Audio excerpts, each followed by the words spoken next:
میرے بھائیوں، اللہ تعالیٰ نے آپ کو بڑی قیمتی زندگی دی ہے۔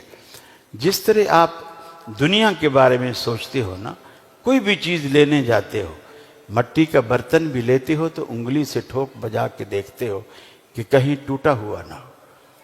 مولوی جو آئے، جو مسئلہ دے کر چلا جائے، آپ اس کو انگلی سے ٹھوک بجا کے دیکھنا بھی پسند نہیں کرتے۔ جس مسئلے پر جنت اور دوزخ کا مدار ہے، جو آئے جو دے کر چلا جائے۔ اور پھر عذر یہ بناتے ہیں، اکثر یہ جو اسلام سے باغی لوگ ہوتے ہیں نا، وہ اسلام کے خلاف پبلک کے سامنے زبان نہیں کھولتے۔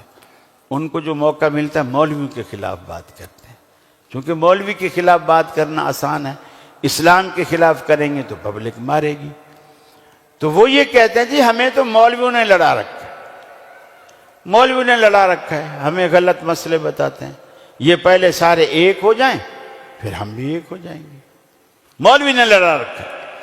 میں کہتا ہوں بھائی یہ دیکھو، میں بھی مولوی ہوں، لیکن اگر آپ مولویوں کے پیچھے چل کے گمراہ ہوئے ہیں تو مجھے بتاؤ، آپ میں سے کتنے لوگ ایسے بیٹھے ہوئے ہیں جن کا اپنا مکان ہے، اپنی دکان ہے، اپنی گاڑی ہے؟ کتنے لوگ ایسے ہیں؟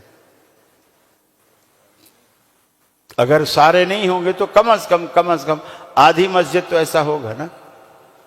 اب میں کہوں کہ یار میں تمہارا ہی مولوی ہوں، اہل حدیث ہوں، آپ لوگ بھی اہل حدیث ہو، اپنی ایک گاڑی میرے نام کر دو، کسی کو بولو اپنا مکان میرے نام کر دو، ایمانداری سے بتاؤ آپ میں سے کتنے دل گردے؟ اور ویسے میں پوچھ رہا ہوں، لے نہیں رہا، کتنے دل گردے والے ایسے ہیں جو بولیں گے یہ لو قاری صاحب ہماری گاڑی کی چابی؟ نہیں کہیں گے۔ آپ سوچیں گے کہ یار گاڑی میری ہے، میں نے اپنی سہولت کے لیے، اپنے بچوں کی سہولت کے لیے، گھر والوں کی سہولت کے لیے، اپنی ضرورت کے لیے لی ہے، مولوی کو خواہ دے دوں؟ اب آپ اپنا دماغ لڑائیں گے نا۔ اسی طرح بریلوی مولوی، وہ اگر آ کر بریلویوں سے کہے کہ اپنے مکان اور دکانیں، اپنے کاغذات میرے نام کر دو، بریلوی کریں گے؟ نہیں کریں گے۔ اب یہاں اپنا دماغ لڑائیں گے۔ تو جب مولوی یہ آ کے کہتا ہے کہ یہ دین کا مسئلہ ایسا ہے، تو آپ وہاں ذرا سا بھی دماغ نہ لڑائیں اور چپ کر کے کہیں آمنا و صدقنا، جیسے حضرت جی نے فرمایا ایسا ہی ہے۔